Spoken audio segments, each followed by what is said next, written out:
Bienvenue à l'Église 180. Si vous êtes ici pour la première fois, sachez que ça nous fait plaisir de vous accueillir et qu'on espère vraiment que votre expérience parmi nous sera des plus agréables. Aujourd'hui, vous allez entendre un discours simple et actuel au sujet de la Bible. Vous pourrez aussi apprécier une musique positive, contemporaine, imprégnée de foi et d'espoir, le tout dans une ambiance décontractée, tout en savourant un bon café. Les dimanches matins, nous offrons aussi un service à l'enfance afin que vos enfants aient du plaisir, soient en sécurité et que vous ayez l'esprit tranquille tout au long de l'événement. Pour ne rien manquer, suivez-nous sur notre page Facebook ou visitez notre site Web. Au nom de toute l'équipe de l'Église 180, bonne rencontre!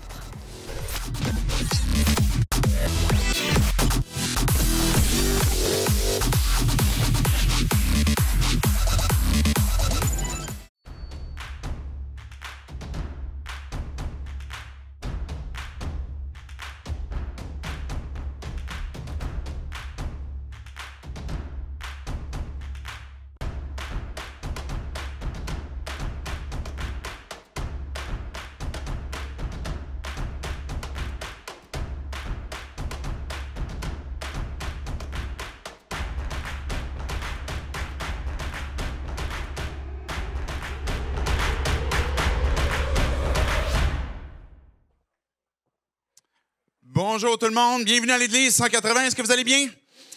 Oui, je suis content de vous accueillir, je m'appelle David, je suis pasteur de l'Église. Bienvenue si vous nous visitez, si c'est dans vos premières fois que vous venez nous voir, si vous nous suivez en ligne. Sachez que vous êtes les bienvenus.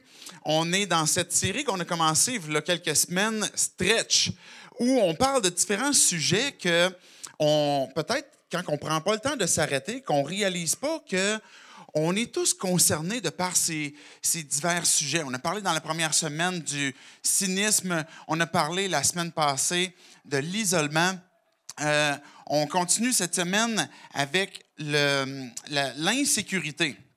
Et comment est-ce que des fois on peut se sentir stretché, se sentir étiré, si ça concerne par exemple l'insécurité, ben on se retrouve évidemment dans un sentiment où on est étiré, où on se sent justement peut-être avec un manque de confiance. La semaine prochaine, on poursuit avec le sentiment de vide et on va conclure avec l'épuisement. Dans ces différents sujets-là, bien, on voit comment est-ce que Dieu peut nous amener peut-être aussi à vivre cet étirement d'une autre façon.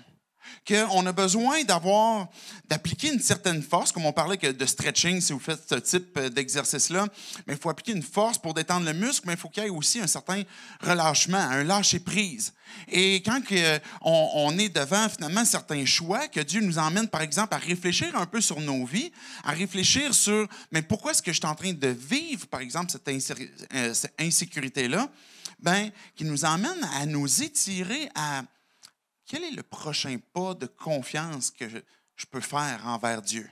Peut-être que tu es ici et que tu as cette recherche à l'égard de Dieu, tu as cette curiosité et tu as déjà fait peut-être quelques pas pour gratter, pour essayer de comprendre, ben c'est qui Dieu? Peut-être que tu es là et que tu as cette impression comme quoi qu'il y a un Dieu, peut-être que tu ne le définis pas encore clairement, mais qui cherche à rentrer en relation avec toi, puis tu es à sa recherche.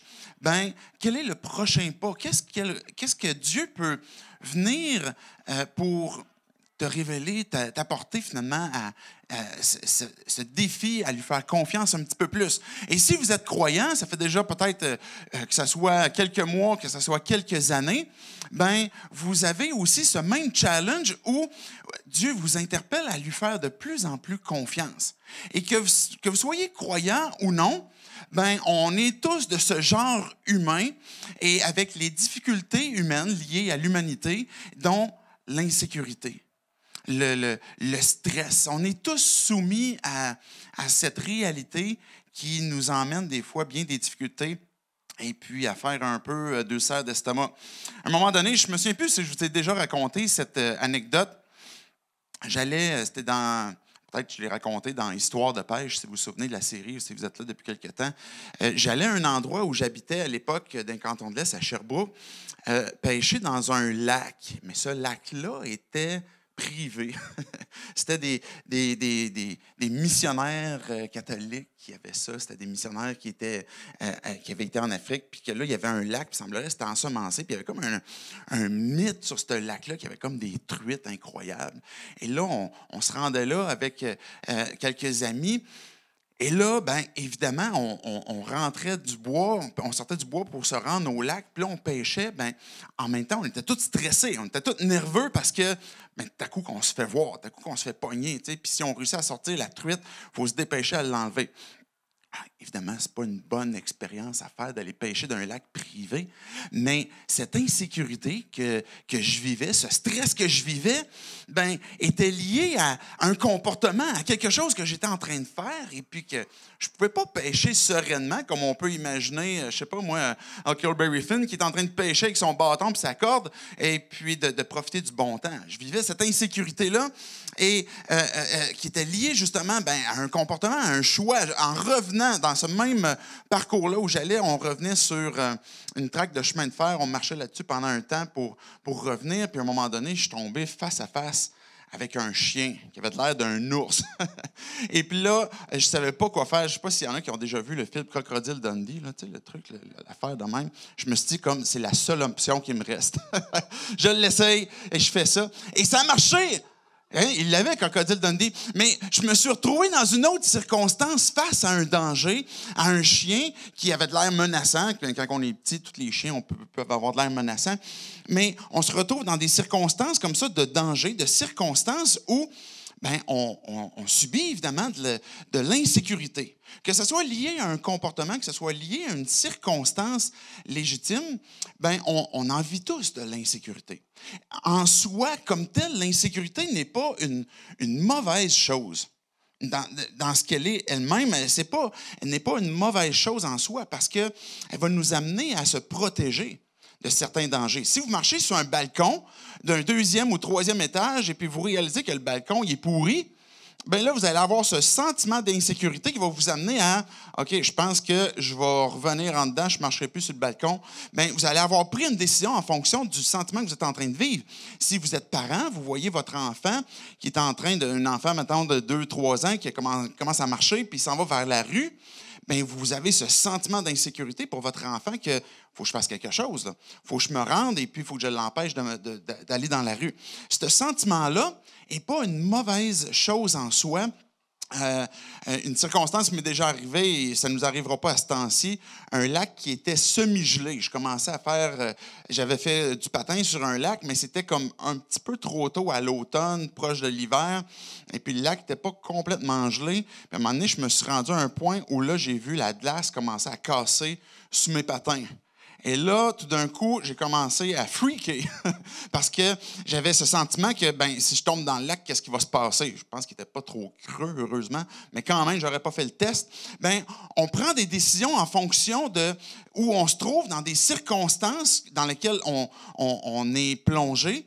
Et puis, avec ce sentiment, bien, on interagit, on va intervenir. Maintenant, la difficulté, c'est quand on va plus loin dans notre pensée, dans notre insécurité, puis qu'on se met tout d'un coup à réfléchir et à tourner en boucle. J'ai trouvé un article intéressant que l'Université de Sherbrooke a écrit qui pourrait aider finalement les étudiants à avoir une forme de santé holistique là, sur tous les aspects. Et puis, un des articles qui a été publié qui parle du stress versus bien, l'anxiété, vers quoi est-ce que le stress peut conduire finalement une forte insécurité. Et puis, il va justement développer le fait que le stress n'est pas une mauvaise chose en soi, mais le stress est un peu comme une alarme d'incendie, ce qu'ils vont décrire dans l'article, et qui, finalement, quand il y a une urgence, bien, ça va sonner. L'anxiété, le problème avec l'insécurité, c'est quand cette alarme d'incendie-là sonne continuellement. Elle sonne, elle sonne, elle sonne, mais à un moment donné, le système n'est plus capable. Le système, on a envie de craquer. Parce que là, on est constamment dans un mode d'alarme, constamment dans un mode où ça peut devenir difficile, ça peut devenir pénible. Et notre réaction face à cette insécurité-là, à cette anxiété-là, bien, va nous amener justement à vivre différentes conséquences. ça concerne qui, l'insécurité? Peut-être que vous imaginez comme, bon, ben, tu sais, c'est peut-être un mal qui est plus facilement attribué aux femmes. Quand on parle d'anxiété, souvent, c'est dans notre société, on va s'imaginer comme quoi, comme la semaine passée, on parlait d'isolement, puis ben, spontanément, on va avoir dans notre réflexion comme quoi que ça concerne les personnes âgées. Mais on voyait que ça concerne même encore plus les jeunes générations, même s'ils sont très connectés. La même chose pour l'insécurité. On pourrait penser d'avoir certains stéréotypes, certains préjugés comme quoi que ça concerne juste certains groupes, mais ça concerne qui réellement, l'insécurité comme telle? J'ai apporté quelques statistiques pour que vous puissiez voir qu'est-ce qui communiquait à l'égard justement de l'anxiété, que ce soit l'insécurité.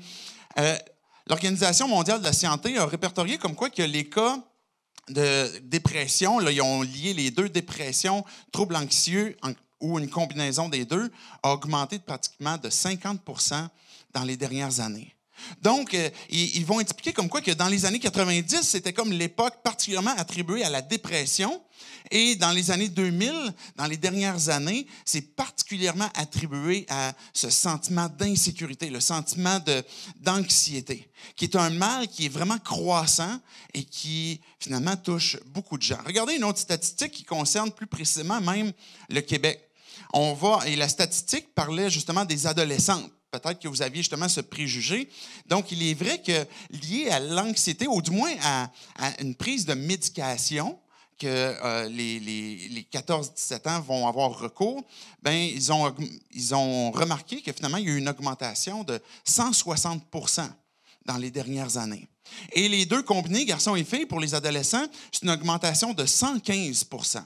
Donc, c'est vraiment quelque chose qui ne concerne pas juste des personnes qui peut-être s'inquiètent de leur retraite parce qu'ils arrivent plus âgés ou certains groupes sociaux qui sont attachés, par exemple, à un travail, mais que ça concerne aussi les adolescents, les plus jeunes générations.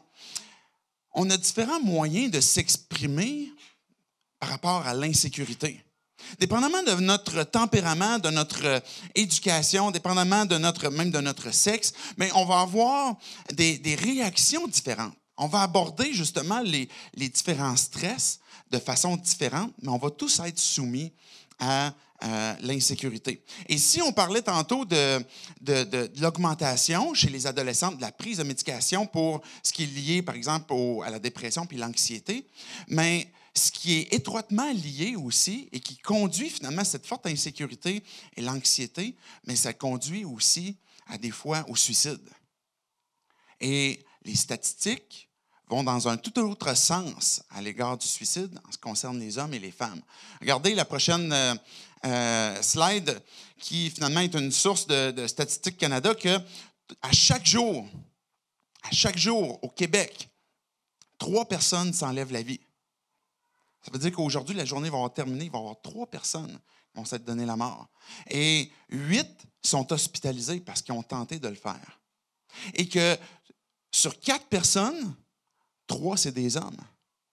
Donc, le stress, l'anxiété, ce mal, cette perte de qualité de vie liée justement des fois à la dépression, au stress, anxiété, bien, conduit des fois à prendre des décisions qui sont radicales. Et à utiliser différents moyens peut-être pour soulager pendant un temps bien, cette souffrance-là qu'on peut avoir à l'égard, maintenant de l'insécurité. Comment est-ce que je vais faire pour arriver? Est-ce que je vais avoir cet emploi-là? Comment ça va se passer à mon entrevue? Est-ce que je vais réussir mes études? Est-ce que je vais réussir à tomber enceinte? Est-ce que je vais garder le bébé? Ou est-ce que je vais tomber enceinte? C'est peut-être un autre souci que vous pouvez avoir. Est-ce que vous allez garder cette acceptation auprès de vos amis ou d'un nouveau chum, une nouvelle blonde que vous vous êtes fait et que vous avez peut-être cette insécurité à comment est-ce qu'ils vont me traiter, comment est-ce qu'ils vont continuer de m'accueillir. Il peut y avoir une multitude de différents éléments dans nos vies que l'on a sur Terre auxquels on va être sollicité à jusqu'où je veux laisser aller mon stress, jusqu'où est-ce que ça va m'envahir. Et j'espère que vous avez l'occasion d'écouter ce discours-là à tête reposée, que vous avez l'occasion de pouvoir écouter qu'est-ce que Dieu veut vous apporter comme espérance, comme transformation dans vos pensées. Et que vous n'allez pas être trop justement préoccupé par d'autres pensées qui peuvent vous inquiéter.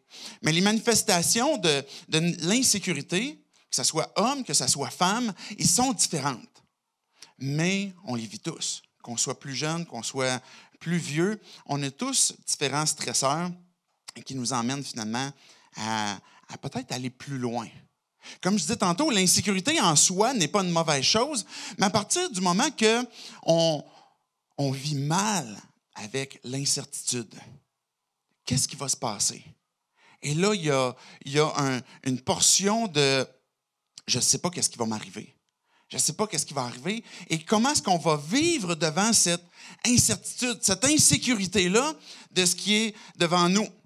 Et il va y avoir différents cas aussi. On poursuit ces réflexions-là. On vit mal avec l'incertitude puis qu'on se met tout à coup à tourner des idées puis des scénarios et qui nous emmènent peut-être à faire différentes options. Alors, qu'est-ce qui va se produire? Je ne sais pas si vous avez vu le film... Après, tout le monde l'a vu, là, Avenger, avec la guerre de l'infini, avec, j'oublie le nom du super-héros, là, je cherchais tantôt, là, je ne sais pas retrouver, là, mais tu sais, qui évalue comme toutes les possibilités, là, puis finalement, comme il y en a juste une, c'est celle-là, ceux qui l'ont vu, le film. Là. Mais c'est comme si on va avoir des fois ce type de pensée où on va imaginer tous les scénarios pour essayer de trouver, bien, ça va être lequel qui va se produire, et comment je vais réagir dans ces circonstances-là. Et ça va nous amener à perdre cette qualité de vie qui finalement, je vais perdre mon sommeil parce que la nuit, je vais me réveiller pour essayer de trouver des solutions. Qu'est-ce que je vais faire si j'ai perdu mon emploi? Où c'est que je vais aller porter mon nom? Est-ce qu'ils vont m'engager? Est-ce qu'ils vont me reconnaître suffisamment compétent? Est-ce que j'ai échoué un cours qui est important? Qu'est-ce que je vais faire? Et là, on se met à tourner et à perdre notre sommeil, à perdre notre qualité de vie, à perdre nos relations aussi. Il va y avoir différentes conséquences de liées à ça. Peut-être que c'est une peur de vieillir. Je lisais récemment un article qui plusieurs personnes qui arrivent proches de la trentaine vivent ce type d'insécurité à « je suis au point de devoir comme me stabiliser dans la vie, puis est-ce que je vais réussir aussi bien que les autres? » À tout âge, à toute saison, il peut y avoir ce type d'incertitude de comment est-ce qu'on va réussir à avancer dans la vie.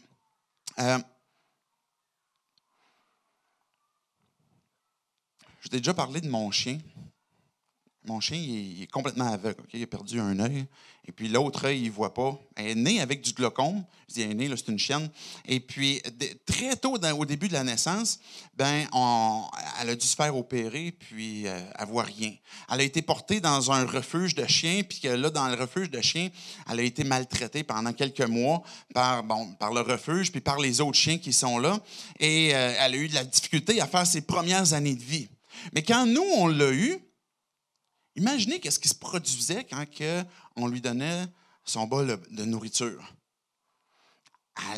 Elle allait directement, puis elle l'engloutissait, là, comme elle ne profitait pas de comme « je vais manger, là, je vais profiter de mon temps ». Elle l'engloutissait puis tellement rapidement que finalement, elle restituait, pour éviter le mot « vomir ». Elle renvoyait aussi rapidement qu'elle l'a avalé parce qu'elle est tellement stressée, tellement pressée à cause de son insécurité qu'elle avait vécu continuellement avant, elle avait développé ce comportement-là. Les causes liées à notre insécurité, à l'incertitude, à l'anxiété vont nous amener des fois de faire les choses avec rapidité, à ne plus prendre le temps de saisir ce qu'on est en train de vivre et d'apprécier les moments que l'on a parce qu'on est trop projeté vers le futur avec ce qui s'en vient. Une chose que je trouve importante qu'on parle à ce point-ci, c'est un des aspects du caractère de Dieu qui va nous aider à comment je deal avec ça aujourd'hui, l'insécurité.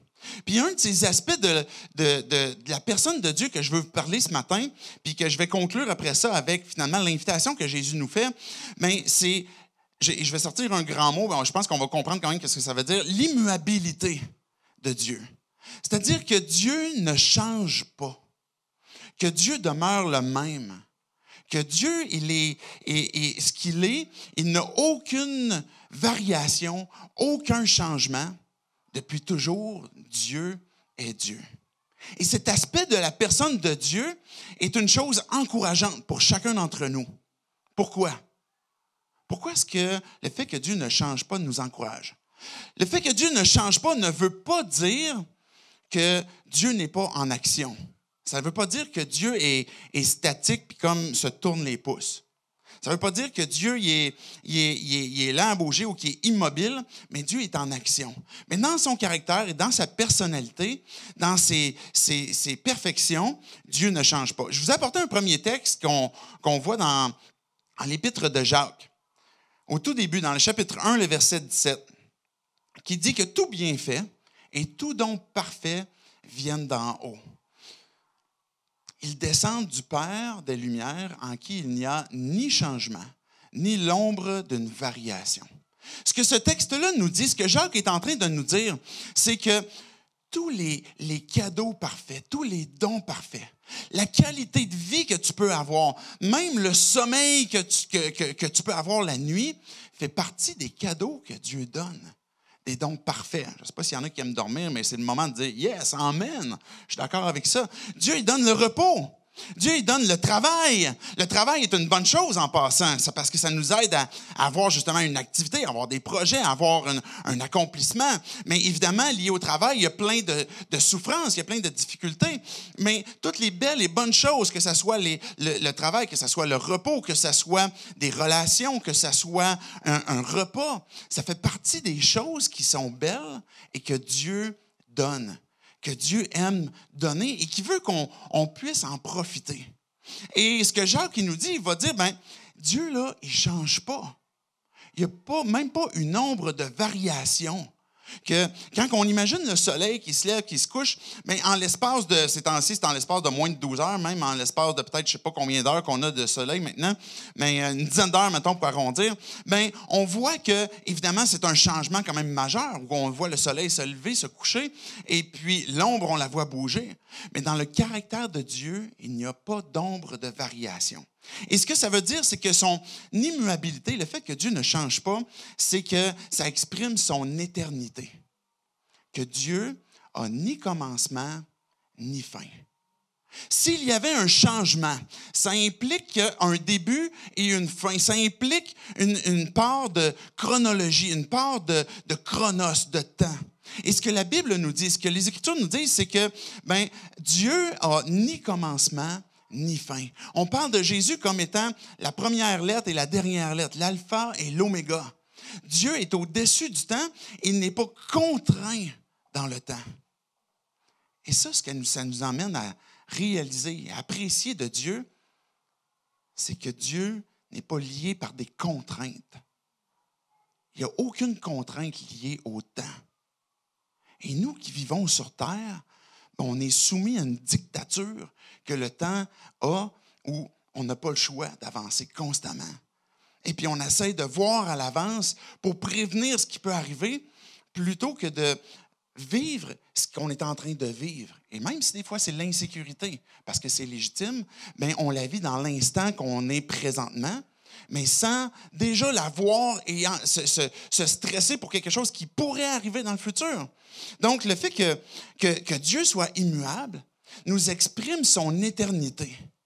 Et le désir que Dieu a pour toi, c'est que tu puisses goûter quelque chose qui est éternel, quelque chose qui demeure, quelque chose qui dure, quelque chose qui n'est pas contraint à toutes sortes d'intempéries, toutes sortes de circonstances, ni contraint à tes réflexions, à tes pensées, mais qui est au-delà de ce que tu peux même contrôler, mais qui est de la nature de Dieu, qui est l'éternité. Et que si tu es à la recherche de Dieu, c'est une invitation que tu as ce matin à considérer l'éternité. Que oui, on vit sur terre avec des jours, avec des heures, des minutes, avec des circonstances, mais est-ce qu'il y a quelque chose de plus? Des fois, nos circonstances souffrantes, difficiles, les épreuves peuvent nous amener à considérer les dieux. Peut-être que vous vivez présentement des réussites, des victoires, des belles circonstances, et vous pourriez voir aussi à travers ces choses-là, les dons parfaits qui viennent de Dieu pour dire, il il y a quelque chose de plus. Le fait que Dieu ne change pas exprime son éternité. Et ce que Dieu offre, c'est la vie éternelle. La vie abondante. C'est ça le désir que Dieu a pour toi. Et que l'insécurité, le stress, l'anxiété, c'est un voleur qui vient nous prendre cette qualité que Dieu veut nous donner, cette qualité de vie. Et tout d'un coup, à place de lever les yeux vers l'éternité, vers Dieu, puis en considérant, Dieu, tu ne changes pas, tu demeures toujours le même. Et c'est vers toi que je veux puiser justement cette joie, cette force, ce réconfort dans les circonstances que je suis en train de vivre et que j'arrête de continuellement essayer de contrôler les circonstances liées aux événements. Mais Dieu, tu es immuable. Tu ne changes pas et tu es éternel. Et la vie éternelle, si vous pensez que c'est juste quelque chose que vous obtenez une fois que vous êtes mort, c'est comme, OK, je m'en vais pour la vie éternelle. C'est faux. Ça commence à partir du moment où tu dis, Dieu, sans toi, là, je ne peux pas faire grand-chose. Sans toi, là, je suis pris, je suis fait. Et là, ce que je veux faire, c'est te faire confiance. Jésus, tu as pris ma place, tu as souffert pour moi. Je vais parler tantôt de l'exemple que Jésus nous a laissé. Mais Dieu, c'est à toi que je veux faire confiance. Et que là, on peut vivre la vie éternelle déjà maintenant sur terre. Et de vivre cette sécurité qui va au-delà de toute sécurité qu'on pourrait rechercher sur terre, qui est une sécurité éternelle. Que Dieu, je suis dans ta main. Que Dieu, le contrôle de ma vie est dans ta main, dans ta puissante main. Dieu ne change pas. Il a une présence constante. Son immuabilité exprime son éternité. Mais un deuxième aspect, c'est que l'immuabilité de Dieu, le fait qu'il ne change pas, exprime aussi sa perfection. Parce que quand on parle de changement, bien, on va vers quelque chose de mieux ou sinon quelque chose de pire. Et Dieu ne peut pas être meilleur parce qu'il est déjà parfait. Et Dieu ne peut pas agir contre sa nature, c'est-à-dire que s'il est saint, si Dieu est parfaitement amour, si Dieu est parfaitement fidèle, parfaitement juste, bien, Dieu est Dieu, il ne se dénature pas. Donc, quand je pense à l'immuabilité de Dieu, c'est que je me souviens que Dieu demeure parfait en toutes circonstances. Et quand on a les yeux sur nos inquiétudes, sur nos insécurités, puis qu'on tourne les scénarios, bien, on est en train finalement de fixer ce qui est en train de nous rendre insécures et de baisser les yeux vers les perfections de Dieu. Que sur la terre, je vais vivre toutes sortes de circonstances qui ne sont pas idéales, que je n'aurais jamais souhaité de ma vie. Peut-être qu'un jour, vous allez avoir un diagnostic qui va vous scier peut-être les deux jambes à ce moment-là. Peut-être que vous allez être abandonné, peut-être que quelqu'un va vous laisser. C'est peut-être des choses que vous avez déjà vécues. Mais de se souvenir que Dieu, toi, tu ne changes pas. Dieu, tu demeures le même. Et ma sécurité est en toi. Tu es parfait. Tu ne peux pas être mieux. Tu ne seras jamais moins que ce que tu es. Et Dieu, maintenant, ce que tu sollicites de moi, c'est ma confiance. Et que là, on peut lever les yeux sur nos circonstances pour les placer sur Dieu. Le fait qu'il ne change pas exprime son éternité, mais le fait qu'il ne change pas exprime sa perfection. Comment est-ce que Dieu est parfait en toutes circonstances. Et s'il nous arrive des épreuves, si le mal existe sur terre, et parce que là, ça peut devenir un autre discours. On a déjà abordé la question dans une autre série, Problème avec Dieu, puis on a abordé la question Problème du mal. Mais le mal ne vient pas de Dieu. L'intention de Dieu n'est pas de nous faire chuter, de nous faire pécher, de nous tenter. Dieu ne peut pas être tenté, il ne tente lui-même personne, que Jacques il va nous dire. Donc, la souffrance liée au mal peut être un résultat de nos choix, de nos habitudes, peut-être un choix que nos proches ont et qu'on est soumis aussi à la difficulté que la Terre vit présentement. Quand je parle de la Terre, je parle de l'ensemble de l'humanité et toute la création. Bien, il y a des souffrances liées au fait qu'on s'est éloigné de Dieu, mais qu'on a l'occasion de se rappeler que tout don parfait vient de Dieu. Et un autre aspect, finalement, de l'immuabilité de Dieu, c'est, et là, je vous sors des grands mots ce matin à 50$ au Scrabble, mais son omniscience, qui est le fait que Dieu connaît toutes choses. Je ne sais pas quelles circonstances que tu vis présentement. quelle inquiétude, quelle anxiété. Mais Dieu le connaît. Tu ne connais peut-être pas comment ça va se déboucher. Tu es peut-être dans une circonstance d'incertitude. Et ça fait mal. C'est souffrant. Parce qu'on ne sait pas qu'est-ce qui arrive. Mais une chose que tu peux savoir, c'est que Dieu a ce contrôle-là entre ses mains. Que Dieu, lui, connaît tous les scénarios, toutes les possibilités, tous les choix possibles que tu peux faire. Il les connaît toutes. Et Dieu connaît chaque circonstance dans laquelle tu te trouves.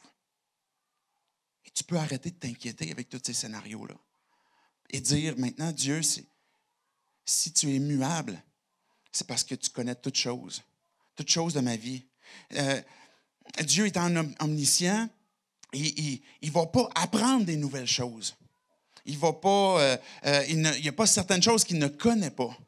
Et le fait que Dieu a cette connaissance-là, immuable sur ta vie, sur nos vies, sur toutes circonstances, mais nous révèle finalement son contrôle qu'il est capable d'avoir. Et de nous interpeller à « Je suis en train de te stretcher dans ta foi pour que tu puisses me faire confiance et abandonner ton insécurité. » Parce que Dieu ne change pas. Je vais vous apporter un dernier verset qui nous révèle justement cet aspect de Dieu, de Nombre 23, 19. Et ces vérités-là, quand on commence à s'inquiéter, quand on commence à vivre cette insécurité-là, l'anxiété, toutes sortes de scénarios qu'on pourrait imaginer parce qu'on est face à une incertitude puis qu'on est inconfortable, mais on a besoin de revenir à ces vérités qu'on est en train de déclarer que Dieu, tu es immuable. Tu ne changes pas. Tu es parfait. Tu connais toutes choses. Tu es au-dessus de toute contrainte du temps. Nombre 23, 19 nous dit que Dieu n'est pas un homme pour mentir, ni le fils d'un homme pour revenir sur sa décision. Ce qu'il a dit ne le fera-t-il pas? Ce qu'il a déclaré ne l'accomplira-t-il pas? Dieu, quand il dit une chose, il la fait. Il ne changera pas parce que tout d'un coup, ça ne tente plus.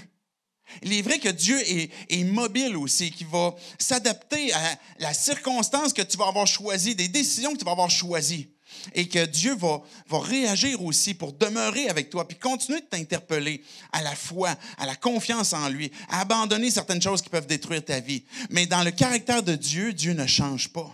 Et tu peux lui faire confiance sur ce qu'il te dit. Maintenant, est-ce que Dieu comprend?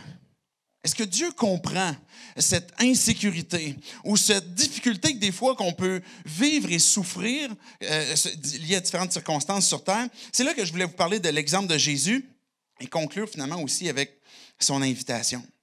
Regardez l'exemple, juste avant de lire, je vais vous montrer un bâtiment qui est Fort Knox. Je ne sais pas si vous connaissez ce bâtiment, on dit que dans le monde, c'est le lieu le plus sécuritaire. Fait que il y a plein de choses là, qui montraient, comme par exemple, là, pour rentrer dans la voûte, là, il y a 10 codes qui sont donnés à 10 personnes différentes qui ne savent pas entre eux quel est le code. La porte là, de la voûte, là, où ils vont mettre finalement les lingots d'or là, des États-Unis, elle fait comme 22 tonnes. Fait que je ne sais pas si votre porte de chambre est aussi robuste, mais 22 tonnes pour finalement emprisonner, pour garder l'or à cet endroit-là. Il y a des gardes, c'est une base militaire. C'est comme imprenable. Semblerait pour comme le monde, c'est l'endroit qui est le plus sécuritaire. Mais on pourrait imaginer que, Dieu, moi, j'aimerais ça vivre là, parce qu'il me semble que je serais comme en sécurité, il ne m'arriverait rien. On cherche des fois dans le monde, c'est où le pays le plus sécuritaire? C'est où la ville la plus sécuritaire? C'est intéressant, des fois, on voit comment est-ce que la ville de Québec ressort puis est appréciée, même à travers le monde, est un endroit qui n'a pas beaucoup de criminalité et on peut être en sécurité. Mais jusqu'à quel point?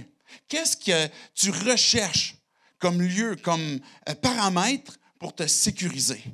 Et c'est la question qu'on doit se poser. C'est la question qu'on doit réfléchir pour, est-ce que je suis réellement dans une circonstance que j'ai tout sécurisé? La solution humaine, souvent, qu'on va se donner, c'est peut-être d'éviter certaines circonstances. On va dire, je vais éviter d'aller là, je vais éviter de faire ça, je vais éviter ça. Ou bien on va avoir le désir de tout contrôler.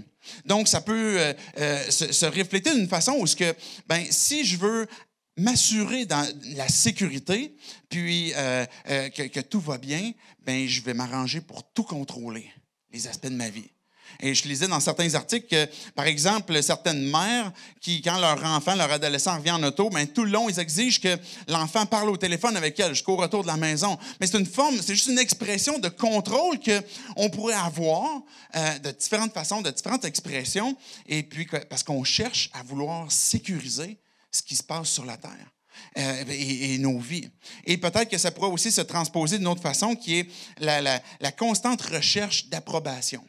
Je vais m'assurer de continuellement avoir l'approbation et là, je vais pouvoir me sécuriser. Jésus se retrouve dans une circonstance sur terre qui a vécu un grand moment d'angoisse. Un moment où Jésus lui-même avait besoin que quelqu'un vienne pour le fortifier puis l'encourager. Est-ce que Dieu comprend cette insécurité, ce besoin que l'on a de se tourner vers quelqu'un ou quelque chose qui peut pouvoir nous apporter une sécurité? Mais on voit dans Luc 22, versets 42 à 44.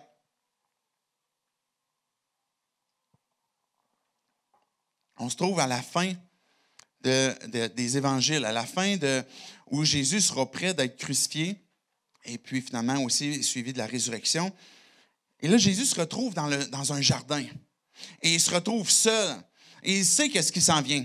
Et il va dire, « Père, si tu voulais éloigner de moi cette coupe, toutefois que ce ne soit pas ma volonté qui se fasse, mais la tienne. » Alors un ange lui apparut du ciel pour le fortifier.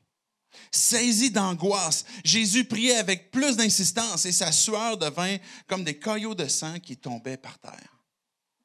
Ce que Dieu est en train de nous révéler, ce moment que Jésus vivait où il allait vers le don de sa vie, vers le sacrifice de sa vie pour finalement nous donner sa vie, pour que nous, on puisse vivre cette vie abondante, pour que lui puisse prendre notre culpabilité et qu'on puisse prendre sa justice. Mais Jésus est sur le point d'y aller et il prie son Père dans un moment d'angoisse. Il parle avec son Père, mais éloigne si c'est possible pour moi cette coupe. Y a-t-il d'autres possibilités parce qu'il y a une souffrance énorme qu'on ne comprendra jamais qu'est-ce que Dieu lui-même, Jésus, a souffert comme angoisse à ce moment-là. Et on en a parlé la semaine passée dans l'abandon où ce que Jésus dit, mon Dieu, pourquoi m'as-tu abandonné? Mais dans ce moment où Jésus est dans le jardin et qu'il prie son Père, mais il va dire, pas ma volonté, mais que ce soit ta volonté. Père, je te connais. Je sais comment est-ce que tu es. Je sais que tu m'aimes parfaitement. Je sais que tu connais qu'est-ce qui s'en vient. Je sais que tu es parfait dans tout ce qui se passe. Et pas ma volonté, mais ta volonté. Et Jésus nous donne cet exemple de lâcher prise. De dire, Dieu, je te donne mon désir. Voici ce que je souhaite. Voici ce que je te demande. Mais je m'abandonne à toi.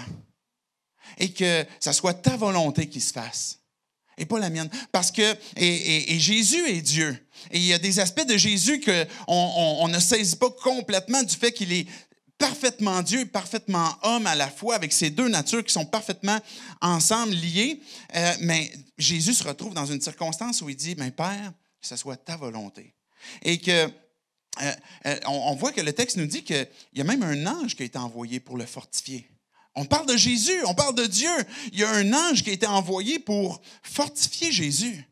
Dieu va t'envoyer des ressources. Si tu le pries, si tu lui demandes, Dieu va t'envoyer des gens. Dieu va t'envoyer des personnes pour consoler, pour porter avec toi. Mais des fois, on se prive des moyens de grâce que Dieu nous donne, des moyens où ce qui nous donne sa faveur parce que peut-être on ne veut pas recevoir d'aide. Peut-être parce qu'on a une forme d'orgueil qui est cachée, puis je vais être capable, je vais réussir, ou je vais contrôler, Et Dieu nous interpelle à « je m'abandonne, je te laisse entre tes mains, que ce soit ta volonté, et j'accepte. » Et Jésus a eu cet envoyé, cet ange qui est venu pour le fortifier, et qu'on voit que finalement, même son angoisse s'est transformée même en sueur de sang. Tellement son insécurité, ou son angoisse, du moins ce que le texte dit, était grande. dans notre monde, comment est-ce qu'on fonctionne, c'est que pour trouver la paix, pour trouver la sécurité, il faut qu'il y ait eu une solution, qu'on a été capable de résoudre le problème et que le problème est réglé. Dans le royaume dans lequel Dieu nous invite à vivre, cette sécurité, cette paix, ne se trouve pas dans le fait que les circonstances changent, puis que là, maintenant, je sais comment est-ce que le problème va être réglé. Elle est basée sur le fait que je connais mon Dieu, je connais mon Sauveur, je connais qui il est, le fait qu'il ne change pas, qu'il est éternel, qu'il est parfait. Et juste à cause de ça, que peu importe ce qui arrive, Dieu, je te fais confiance. À un moment donné, Jésus a posé la question, c'est quoi le pire qui pourrait arriver? Que quelqu'un veuille vous tuer? Même là, Jésus disait, craignez pas ceux qui tuent le corps. C'est sûr que j'aurais un petit peu peur. Moi, personnellement, là, je ne sais pas pour vous, mais j'aurais un petit peu peur. Je me sentirais un peu insécure. Mais Jésus nous emmène dans une perspective éternelle. Craignez pas ceux qui tuent le corps. Parce que ça, présentement, ce que l'on est en train de vivre, c'est vraiment juste quelque chose de temporaire. Mais il y a un aspect de l'éternité qui est plus grand que ce qu'on vit sur terre. Et que même si tu vis l'épreuve de mourir parce qu'on en voulait à ta vie, mais sache que ce qui est le plus à craindre, c'est de se retrouver devant celui qui a le pouvoir de nous envoyer dans la géhenne, que Jésus disait. Et la plus grande crainte, et pas parce que Dieu veut qu'on vive dans la peur, mais qu'on ait cette compréhension de la grandeur de Dieu, que Dieu, ce qui est le plus important pour moi, c'est pas comment est-ce que mes circonstances de vie vont se dérouler, même si je me retrouve dans des difficultés, même si je me trouve dans des épreuves, puis même si c'est pénible, mais mon plus grand concern, c'est le fait que je te connais.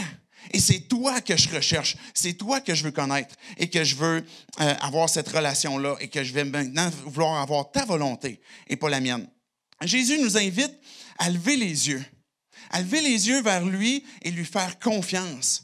Que peut-être que tu vis cette circonstance, cette insécurité qui emmène peut-être une incertitude, peut-être des scénarios, peut-être imaginer certains scénarios catastrophiques qui pourraient se produire et que peut-être ça t'emmène à vouloir contrôler ou peut-être tout abandonner. Et ce que Dieu t'invite à faire, c'est lève les yeux. Je me souviens, à un moment donné, ma femme vivait des difficultés pendant la nuit, pendant un certain temps, où elle faisait des cauchemars, puis elle se réveillait. Puis moi, dans mon sommeil, je me réveillais pour essayer de l'encourager. Puis la façon que je l'encourageais, c'est « t'as juste à pas y penser ». Et c'est pas cette invitation banale où... Puis ma femme, évidemment, j'ai dû changer mon discours parce que ça marchait pas, t'as juste à pas y penser.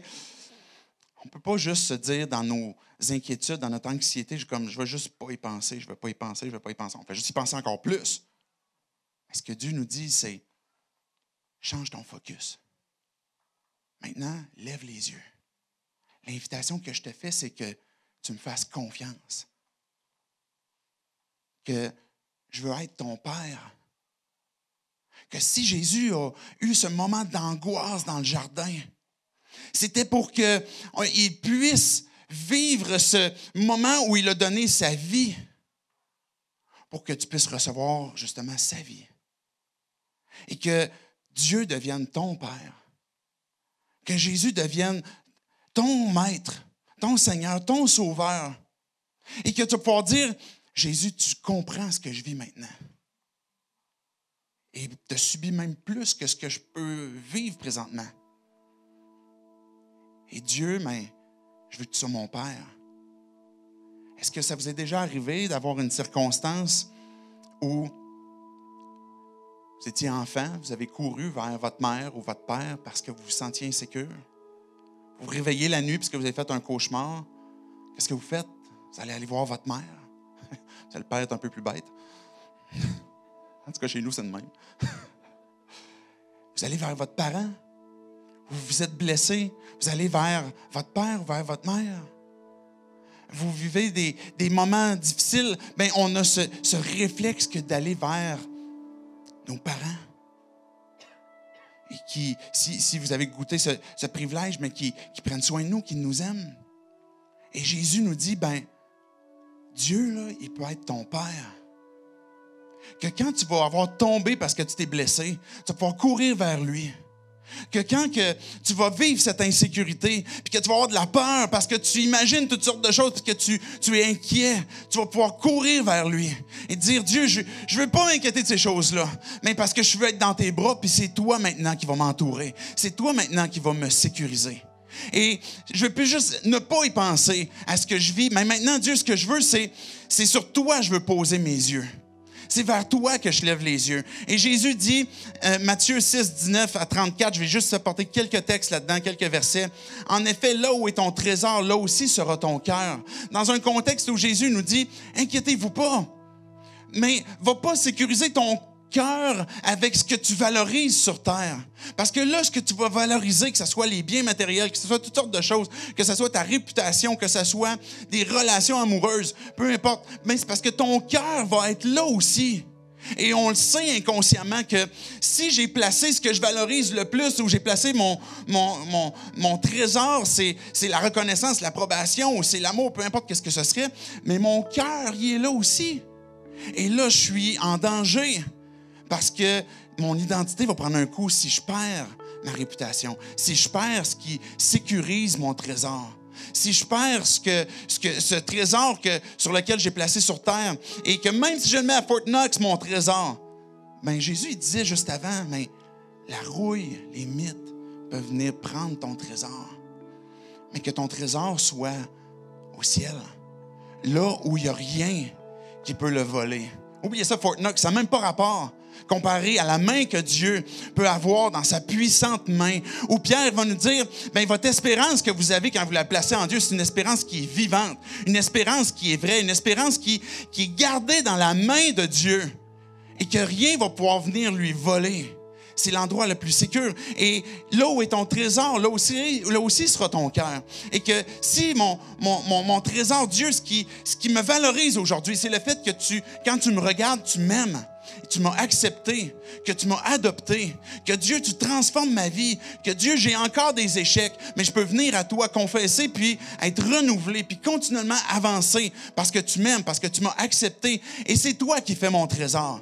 Et mon cœur est là. Il est en sécurité. Rien ne peut venir me le voler. Aucune inquiétude.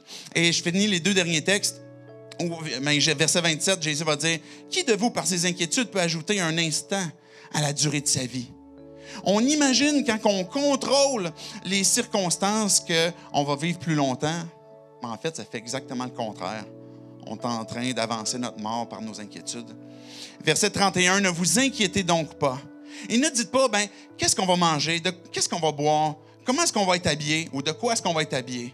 Et c'est des besoins essentiels, des besoins primaires. Mais Jésus dit, inquiétez-vous même pas de ces choses-là. En effet, tout cela, ce sont les membres d'autres peuples qui le recherchent. On pourrait le dire autrement, ou c'est ceux qui ne connaissent pas Dieu comme leur Père. Et que si Dieu n'est pas mon Père, bien, je vais continuellement être dans l'insécurité de qu'est-ce que je vais manger, qu'est-ce que je vais boire, de quoi je vais être habillé. Et tous les autres inquiétudes peuvent venir avec. Mais Jésus va dire, « Or, votre Père céleste sait que vous en avez besoin. » Les inquiétudes, l'insécurité que tu vis présentement, Dieu qui est immuable, éternel, qui connaît, qui n'est pas contraint à quoi que ce soit, il sait de quoi tu as besoin. Exactement. Mieux que toi-même. Recherchez d'abord le royaume et la justice de Dieu. Et tout cela vous sera donné par-dessus.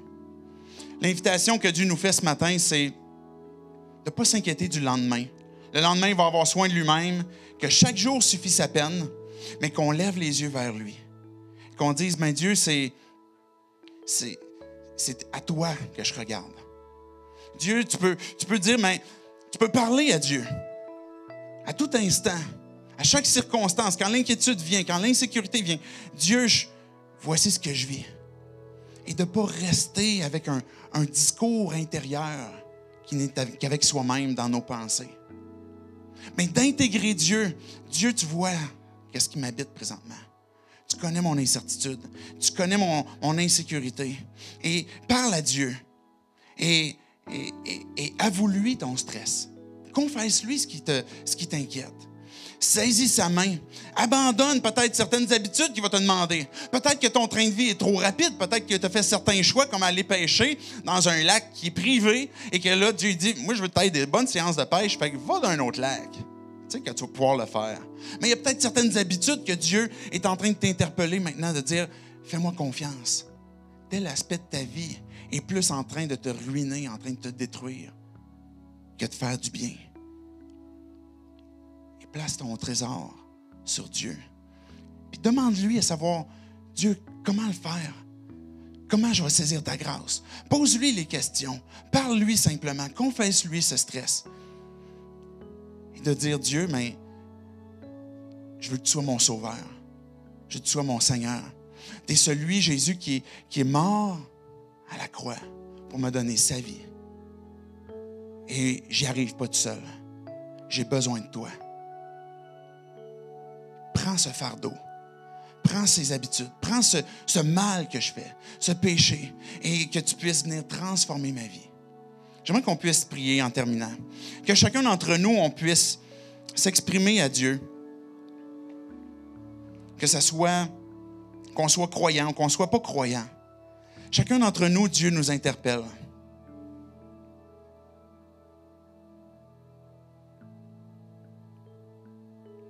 Dieu, on te dit merci pour cette parole que tu nous as donnée dans les Écritures, que tout don parfait vient de toi. Que tu n'as aucun changement. Que tu es parfait, que tu connais nos vies. Dieu, tu sais de quoi on a besoin. Et tu viens de nous dire par ce texte, Jésus, que inquiétez-vous pas. Et faites-moi confiance. Parce que votre Père qui est dans les cieux, il le sait. Dieu, que cette vérité puisse s'enraciner dans mon cœur, dans mes pensées. Dieu, c'est difficile pour nous des fois quand on est dans ces circonstances où on vit cette insécurité, ce stress, cette anxiété d'arrêter de penser. Mais Dieu, ce que tu nous interpelles maintenant, c'est à lever les yeux vers toi et à te faire confiance. Je te prie que tu puisses conduire ce chemin de restauration dans nos pensées. Que Dieu, tu puisses venir instaurer ces habitudes et ces réflexes comme quoi que c'est de toi qu'on veut s'entretenir dans nos pensées. Premièrement, rechercher ton royaume, ta justice, Dieu, qui manifeste l'amour que tu as eu pour nous, que tu veux que l'on ait envers toi. Et Dieu, que ces vérités puissent continuellement revenir à nos pensées. Que par ton esprit, tu puisses nous les rappeler. Et Dieu, ce matin, on fait ce choix de te faire confiance. Dieu, prends nos vies. Prends ces circonstances qui nous envahissent, qui détruisent nos vies, qui nous volent cette qualité de vie. Et maintenant, Dieu, c'est à toi qu'on veut faire confiance. Que Dieu, si on n'a jamais fait cette décision envers toi, de prendre ce pas de se détourner de nos propres vies pour te faire confiance, pour t'abandonner qui nous sommes, pour te confesser, Dieu, le mal qui nous détruit. Mais ce matin, on fait ce choix de dire, Dieu, sauve-nous. Père, fais de moi ton enfant. Parce que je crois ce matin que Jésus est mort, ressuscité pour me donner la vie, pour prendre ma culpabilité et que tu puisses devenir mon Père. Et c'est en ton nom, Jésus, qu'on prie ces choses. Amen.